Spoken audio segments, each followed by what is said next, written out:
perekonomian. Yang pertama yaitu, apa sih pasar itu?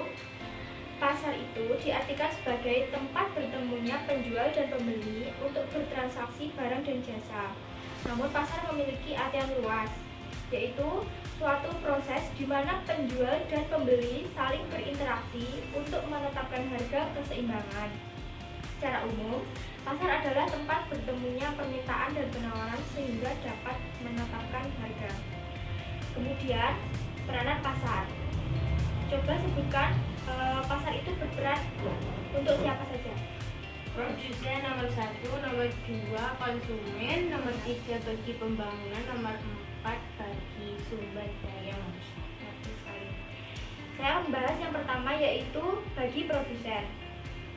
Pasar mempunyai peranan yang sangat penting bagi produsen, yaitu membantu memperlancar penjualan hasil produksi dan dapat pula digunakan sebagai tempat untuk mempromosikan atau memperkenalkan barang dan jasa hasil produksi. Jadi pasar itu tidak hanya sebagai ajang jual beli saja, namun sebagai seorang produsen, pasar juga dapat dijadikan tempat untuk mempromosikan hasil produksinya. Kemudian yang kedua, peranan bagi konsumen. Peranan bagi konsumen, saya akan membahas yaitu syarat pasar. Pasar memiliki syarat. Yang pertama, terdapat penjual dan pembeli. Jadi pasar pada umumnya itu kan pasti ada penjual dan pasti ada pembeli. Kalau ada penjual nggak ada pembelinya, nanti kasihan penjualnya.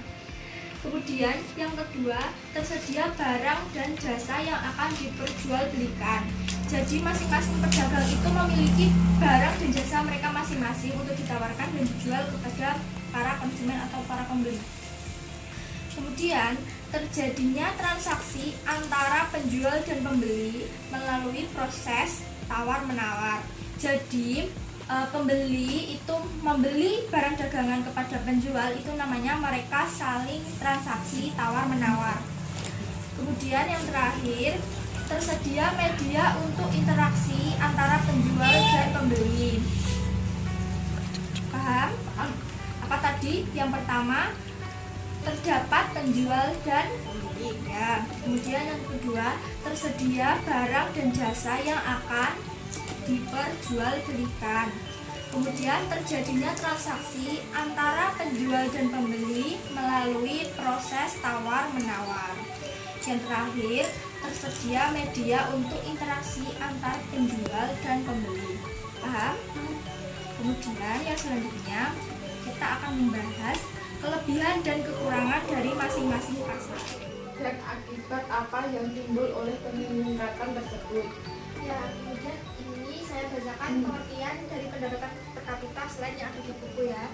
Pendapatan per kapita adalah besarnya pendapatan rata-rata penduduk di suatu negara. Pendapatan per kapita didapat dari hasil pembagian pendapatan nasional suatu negara dengan jumlah penduduk di negara tersebut. Pendapatan per kapita juga merefleksikan PDB per kapita, di mana dalam bidang ekonomi, PDB atau produk domestik bruto merupakan nilai pasar semua barang dan jasa yang diproduksi oleh suatu negara pada periode tertentu. PDB digunakan sebagai salah satu metode untuk menghitung pendapatan nasional. Paham pengertian pendapatan per kapita? Paham. Ya, kemudian yang selanjutnya, apa itu fungsi perhitungan pendapatan per kapita? Coba bacakan fungsinya. Fungsi penghitungan pendapatan per kapita adalah sebagai berikut. 1. Sebagai perbandingan kesejahteraan penduduk suatu negara dari tahun ke tahun. 2. Sebagai perbandingan kesejahteraan suatu negara dengan negara lain. Dengan demikian dapat dilihat tingkat kesejahteraan pada tiap-tiap negara.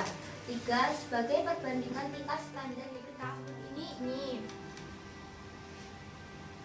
4 saya buat singkat saja, jadi 465 per jumlah penduduknya sama dengan 1,9. Jadi pendapatan per kapitanya ini. Kemudian sama Filipina juga. Juga 87 per jumlah penduduknya 1,9.